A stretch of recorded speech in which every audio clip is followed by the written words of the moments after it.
Karthigai Deepam serial July 20 இன்றைக்கான எபிசோடில் என்ன நடக்கலாம் அப்படிங்கிறத ரிவ்யூவாக பார்த்துலாங்க. அபிராமி ரூபஸ்ரீக்கு கால் பண்ணி, நாளைக்கு கார்த்திகோட பர்த்டே, அதனால் நான் எல்லாமே அவனுக்கு பிடிச்ச மாதிரி செய்யணும்னு நினைக்கிறேன். அதில் ஒரு விஷயம் உங்களோட பாட்டு, அதனால் கண்டிப்பாக நாளைக்கு நீங்கள் வந்து பாடணும் அப்படின்னு சொல்ல ஓகேங்கிறாங்க ரூபாவும். எங்கே நீங்கள் ஃபங்க்ஷன் வச்சுருக்கீங்க அப்படின்னு சொல்லி கேட்கவும், வீட்டில் தான் அப்படிங்கிறாங்க அபிராமி. வீட்லையா அப்படின்னு சொல்லி ஷாக்காக, ஏம்மா ஏதாவது பிரச்சனையாங்கிறாங்க அபிராமியும். இல்லைங்க அதெல்லாம் ஒன்றும் பிரச்சனை இல்லை அப்படின்னு சொல்ல, சரி நாளைக்கு வரும்போது அம்மாவையும் சேர்த்து கூட்டிகிட்டு வந்துடுங்க அப்படிங்கிறாங்க அபிராமி. ஓகேன்னு சொல்லிட்டு ஃபோனை வச்சிடறாங்க ரூபா. சரின்னு அவசர அவசரமாக ரூபா அவங்க அம்மாவுக்கு கால் பண்ணி அபிராமி சொன்ன விஷயத்தையெல்லாம் சொல்கிறாங்க. நீ எதுக்கு ஓகே சொன்ன? நீ பேசாமல் அந்த டேட்டில் வேறு கச்சேரி இருக்குன்னு சொல்லியிருக்கலாம்ல, நீ எதுக்காக ஓகே சொன்ன? ஒன்றும் பிரச்சனை இல்லை, திரும்பவும் கால் பண்ணி சொல்லிடு வேறு கச்சேரி இருக்குன்னு அப்படின்னு ரூபாவோட அம்மா சொல்லிகிட்ருக்க. இல்லைம்மா நான் கண்டிப்பாக வரேன்னு சொல்லிட்டேன். அன்னைக்கு ஒரு நாள் கூட நம்ம இப்படி தானே சமாளித்தோம், அதே மாதிரி ஏதாவது ஒன்று சொல்லி சமாளிச்சுக்கலாம் அப்படின்னு ரூபா சொல்லிகிட்ருக்க. இப்போது அந்த தீபாவும் அங்கே இருக்காளே அப்படின்னு ரூபா அம்மா சொல்லிகிட்ருக்க. ஒன்றும் பிரச்சனை இல்லைம்மா, எல்லாம் பார்த்து சமாளிச்சுக்கலாங்கிறாங்க ரூபா. சரின்னு ஃபோனை கட் பண்ணிடுறாங்க. அதுக்கப்புறம் தீபாவுக்கு கால் பண்ணுறாங்க ரூபஸ்ரீ. தீபாவும் கார்த்திக்கும் காரில் வந்துட்டுருக்காங்க. ஃபோனை கட் பண்ணுறாங்க தீபா. ஏன் காலையே கட் பண்ணுறியா இரு அப்படின்னு சொல்லிட்டு திரும்பவும் கால் பண்ணுறாங்க. திரும்பவும் தீபா கட் பண்ணுறாங்க. ஏங்க கால் கட் பண்ணிகிட்டே இருக்கீங்க, ஏதாவது முக்கியமான காலாக இருக்க போது அட்டன் பண்ணி பேசுங்க அப்படின்னு கார்த்திக் சொல்ல, இல்லைங்க ஊரில் இருந்து தான் பேசுகிறாங்க, நான் வீட்டுக்கு போய் பேசிக்கிறேன், ஒன்றும் பிரச்சனை இல்லை அப்படின்னு தீபா சொல்ல ஓகேன்னு சொல்லி கார்த்திக்கும் விட்டுறாங்க. திரும்பவும் ரூபா கால் பண்ணுறாங்க. நீ ஏன் காலையும் அவாய்ட் பண்ணுறியா, ஒன்று விட மாட்டேன் அப்படின்னு சொல்லிட்டு கால் பண்ணுறாங்க. வேறு வழி இல்லாமல் தீபாவும் அட்டன் பண்ணி பேசுகிறாங்க. ஏய் என்ன நினச்சிட்ருக்க, கால் பண்ணால் அட்டன் பண்ண மாட்டியா, கட் பண்ணி விட்டுட்ருக்க, என்ன பெரிய வீட்டு மருமக ஆகிட்டேன்னு சொல்லி ரொம்ப ஓவராக பண்ணிகிட்ருக்கியா அப்படின்னு சொல்லி கேட்க, இல்லைங்க நான் கார்த்திக் சாரோட காரில் வந்துட்டுருந்தேன் அதனால தான் அப்படின்னு தீபா சொல்ல, நான் வீட்டுக்கு வந்து கூப்பிட்றேன்னு சொல்லிட்டு தீபா ஃபோனை கட் பண்ணிடுறாங்க. ஏன் தீபா ஒரு மாதிரியாக இருக்கீங்கன்னு கார்த்திக் கேட்க, ஒன்றும் இல்லை சார் தலை வலிக்கிற மாதிரி இருக்கா அவ்வளோதான் அப்படின்னு தீபா சொல்ல, சரி வீட்டுக்கு போய் ரெஸ்ட் எடுங்கன்னு கார்த்திக் சொல்லிடுறாரு. ஓகே சார் வீட்டுக்கு போய் ரெஸ்ட் எடுத்தால் எல்லாம் சரியாக போயிடும்னு தீபா சொல்கிறாங்க. இன்னொரு பக்கம் நட்சத்திரா ஹாஸ்பிட்டலில் அங்கே ஒர்க் பண்ணுற ஒருத்தரை கூப்பிட்டு உங்கள் பேர் என்னன்னு சொல்லி கேட்குறாங்க. முத்துங்கிறாங்க அவரும். ஓகே முத்து இந்த பணத்தை வச்சுக்கோ அப்படின்னு சொல்ல, என்ன மேடம் எதுவும் காரியம் இல்லாமல் பணம் கொடுக்க மாட்டீங்களே, என்ன விஷயம் அப்படின்னு சொல்லி அவர் கேட்க, ஒன்றும் இல்லை கரெக்டாக புரிஞ்சுக்கிட்டே, இங்கே அட்மிட் ஆகிருக்காரு இந்த கதிர், அந்த கதிர் மட்டும் கண் முழிச்சா எனக்கு டக்குன்னு இன்ஃபார்ம் பண்ணணும், அதுக்காக தான் இந்த பணம் அப்படின்னு சொல்ல, ஓகே மேடம் அவ்வளோதானா, நான் கால் பண்ணி சொல்கிறேன் நீங்கள் எதுக்கும் பயப்படாதீங்க அப்படின்றாங்க அந்த முத்துவும்.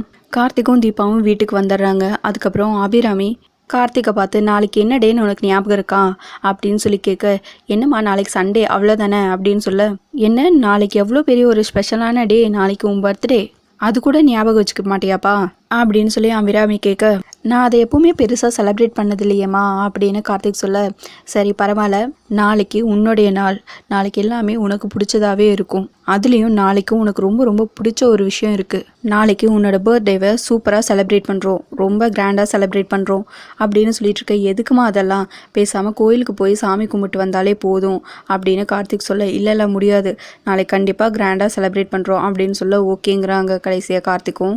மீனாட்சி தீபா கிட்ட, நாளைக்கு உன்னோட ஹஸ்பண்டோட பர்த்டே, என்ன கிஃப்ட் கொடுக்க போகிற, என்ன சஸ்பென்ஸாக வச்சுருக்கியா அப்படின்னு சொல்லி கேட்க, என்னக்கா நீங்கள் வேற, எனக்கே அவர் பர்த்டேன்னு இன்றைக்கி தான் தெரியும், என்ன பண்ணுறதுன்னு இனிமேல் தான் யோசிக்கணும் அப்படின்னு சொல்ல, அப்படியா அப்போது கார்த்தி தம்பி அசந்து போகிற அளவுக்கு ஒரு கிஃப்ட்டை கொடுத்துரு அப்படின்னு மீனாட்சி சொல்ல, சரிக்கா நானும் யோசிக்கிறேன்னு சொல்லிட்டு தீபா போகிறாங்க. கார்த்திக் கரெக்டாக அங்கே நின்று ஃபோன் பேசிகிட்டு இருக்காங்க.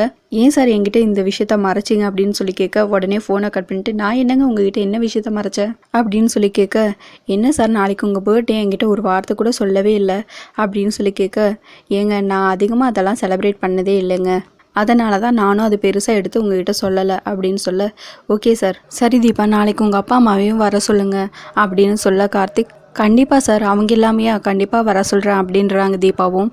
தீபா ரூமுக்கு வந்ததுமே கரெக்டாக ரூபா கால் பண்ண விஷயம் ஞாபகம் வருது. திரும்பவும் கால் பண்ணுறாங்க தீபா ரூபாவுக்கு.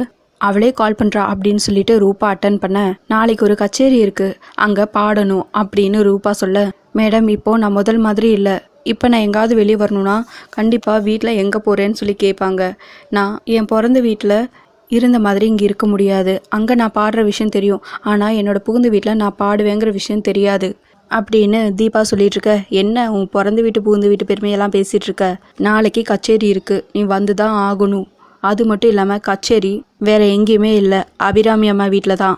நீ எங்கேயும் போக வேண்டியதில்லை, அங்கேயே இருந்து கச்சேரியை மட்டும் பண்ணால் போதும் அப்படின்னு ரூபா சொல்லிட்டு இருக்க. மேடம் என்ன இப்படி சொல்கிறீங்க? நான் பாடுவேங்கிற விஷயம்லாம் இந்த வீட்டில் தெரிஞ்சால் என்ன சொல்லுவாங்களோ தெரியலையே அப்படின்னு தீபா சொல்லிட்டு இருக்க. எனக்கு அதை பற்றி பிரச்சனை இல்லை, நீ கண்டிப்பாக பாடி தான் ஆகணும் அப்படின்னு சொல்லிட்டு ஃபோனை கட் பண்ணிடுறாங்க. கரெக்டாக அந்த டைமில் மீனாட்சி தீபா ரூமுக்கு வராங்க.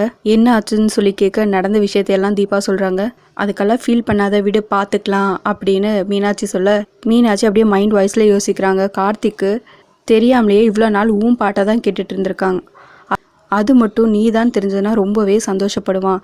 நாளைக்கு அவனோட பர்த்டே கிஃப்ட் என்னோட பாட்டாக தான் இருக்கும் அப்படின்னு சொல்லிட்டு யோசிக்கிறாங்க. சரிக்கா, நான் எல்லாருக்கு முன்னாடியும் அவருக்கு விஷ் பண்ணணும்னு யோசிக்கிறேன். நான் தான் கார்த்திக் சார் பர்த்டேக்கு ஃபஸ்ட்டு விஷ் பண்ணணும் அப்படின்னு சொல்லிட்டு தீபா சொல்ல, ஓ அப்படியா, சரி சரி போய் விஷ் பண்ணு அப்படின்னு மீனாட்சி சொல்கிறாங்க. கரெக்டாக அந்த டைமில் ஐஸ்வர்யா அபிராமிகிட்ட கீழே பேசிகிட்டு இருக்காங்க. நாளைக்கு கார்த்திகோட பர்த்டே ஃபங்க்ஷனில் அந்த தீபா இங்கே இருக்கக்கூடாது, அதை தடுக்கிறதுக்கு ஏதாவது ஒரு வழி பண்ணணும் அத்தை அப்படின்னு ஐஸ்வர்யா சொல்லிட்டு இருக்க. எனக்கும் அதுதான் ஒன்றும் புரியலை, இப்போ என்ன பண்ணுறது, ஏதாவது ஒரு ஐடியா சொல்ல ஐஸ்வர்யா அப்படின்னு சொல்லி கேட்க. ஏற்கனவே கம்பெனி ஃபங்க்ஷன்லேயும் இப்படி தான் இவங்க வரக்கூடாதுன்னு நினச்சி கடைசியில் அவள் எப்படியோ வந்துட்டா. இப்போவும் அதே மாதிரி அவளை இங்கே இருக்க விடாமல் வேறு ஏதாவது ஒரு காரணம் சொல்லி வெளியே அனுப்பிச்சிடணும் அப்படின்னு ஐஸ்வர்யா சொல்ல, சரி வா மேலே போகலாம் அப்படின்னு சொல்லிட்டு தீபா ரூமுக்கு கூட்டிகிட்டு போகிறாங்க. அங்கே அவகிட்ட பேசி எப்படியாவது நாளைக்கு இங்கே இருக்க விடாமல் வெளியே அனுப்பிச்சிடணும் அப்படின்னு பேசிகிட்டே வராங்க. கரெக்டாக தீபா கார்த்திக் ரூமுக்கு போகிறாங்க. டோர் கிட்ட போனதுமே கரெக்டாக கார்த்திக் வெளியே வராங்க. என்ன தீபா அப்படின்னு சொல்லி கார்த்திக் கேட்டுட்ருக்க. அது வந்து சார்னு தயங்கி நின்றுட்டுருக்காங்க. எதாக இருந்தாலும் சொல்லுங்கள் தீபா அப்படின்னு சொல்லி கார்த்திக் கேட்டுட்ருக்க. கரெக்டாக அபிராமியும் ஐஸ்வர்யாவும் வராங்க, பார்த்துறாங்க. கார்த்தி அப்படின்னு சொல்லி கூப்பிட்றாங்க அபிராமி. அதோட எபிசோட் முடிச்சிருக்காங்க. உங்களுக்கு இந்த வீடியோ பிடிச்சிருந்ததுன்னா லைக் பண்ணுங்கள், ஷேர் பண்ணுங்கள், கமெண்ட் பண்ணுங்கள், சப்ஸ்கிரைப் பண்ணுங்கள். தேங்க்யூ.